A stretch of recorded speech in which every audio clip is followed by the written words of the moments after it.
ದಕ್ಷಿಣದವರ ಮೇಲೆ ಹಿಂದಿಯನ್ನ ಹೇರಬೇಕು ಅನ್ನೋದು ಉತ್ತರದವರ ಕಾಲಕಾಲದ ಆಸೆ. ಅದು ಆಗ್ಲಿಂದಲೂ ಯಾವುದೋ ರೂಪದಲ್ಲಿ ದಕ್ಷಿಣದ ಮೇಲೆ ಅದು ಸವಾರಿ ಮಾಡ್ತಾನೆ ಇರುತ್ತೆ.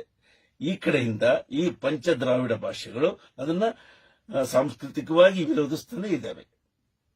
ಇಂಥ ಕಾಲಘಟ್ಟದಲ್ಲಿ ಮತ್ತೆ ಈಗ ಹಿಂದಿಯ ಮಾತುಗಳನ್ನ ಅಲ್ಲಿ ಆಡ್ತಿದ್ದಾರೆ.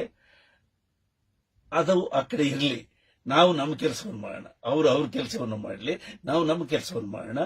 ನಮಗೆ ನಮ್ಮ ಕನ್ನಡ ಭಾಷೆ ನಮ್ಮ ಹಕ್ಕು.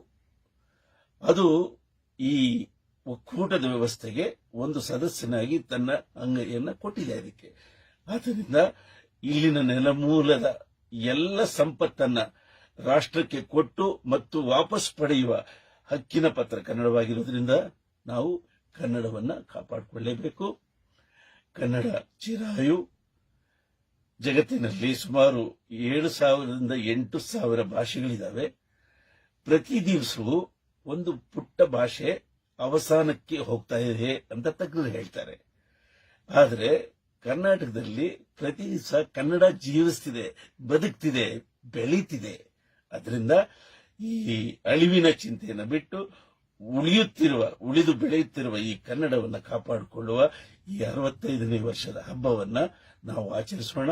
ಇಲ್ಲಿಂದ 65 ವರ್ಷದಿಂದ ಆರಂಭವಾಗಿ 165 ವರ್ಷಗಳು ಸಾಗುವವರೆಗೂ, 165 ವರ್ಷಗಳಿಂದ 1065 ವರ್ಷಗಳು ಸಾಗುವವರೆಗೂ ಕನ್ನಡ ಬೆಳೆಯಲಿ, ಉಳಿಯಲಿ. ಕರಾಶು.